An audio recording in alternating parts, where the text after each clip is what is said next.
মানিকগঞ্জে বেড়েছে অবৈধ ব্যাটারি চালিত অটোরিকশার দৌরাত্ম্য। এ নিয়ে আরো জানবো সহকর্মী আব্দুল আলিমের কাছ থেকে। আলিম, এই সমস্যা নিরসনে প্রশাসন কার্যকর কোনো পদক্ষেপ নিচ্ছে কিনা?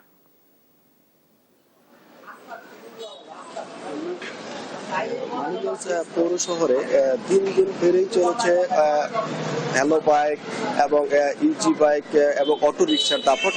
এই অবৈধ হ্যালো বাইক অটো রিক্সার দাপটে কিন্তু অনেকটাই যে ভোগান্তি পোহাতে হচ্ছে এই সাধারণ পথচারী এবং মানিকগঞ্জ পৌরবাসীদের।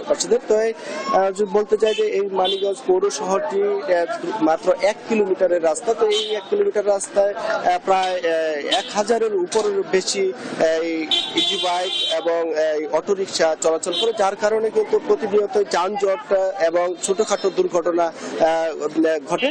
তো আমরা যেটুকু জানতে পেরেছি যে গত যে আওয়ামী সরকার ছিল, সেই সরকারের সময় যে পৌর মেয়র রমজান আলী ছিলেন, তিনি পরপর 2বার 500 করে 1000 হ্যালো বাইককে নিবন্ধন দেয় এবং প্রায় 700 অটো রিক্সার নিবন্ধন দেয়। তো এই ছোট শহরে এতগুলো যানবাহনের যে নিবন্ধন দেয়, তারপরে নিবন্ধনের বাইরেও কিন্তু প্রায় আরো প্রায় 1000-এর উপরের বেশি যানবাহন এই পৌর শহরে চলাচল করে, যার কারণে কিন্তু এই যানজট লেগেই থাকে এবং চরম ভোগান্তি পোহাতে হয় পথচারীদের।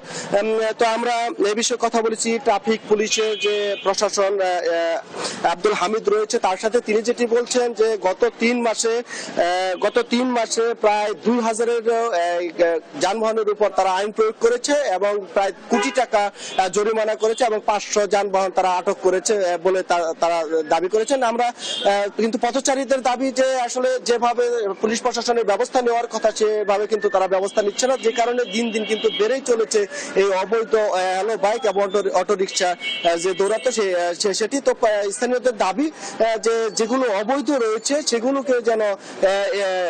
সেগুলোর উপরে যেন তারা আইন প্রয়োগ করে এবং এই পৌর শহরে যেন চলাচলের উপযোগী করে তোলে, তার দাবি জানিয়েছে। তো এই ছিল আমার কাছে মানিকগঞ্জ পৌর শহরে যে অবৈধ অটো রিক্সার দাপট তার সর্বশেষ খবর।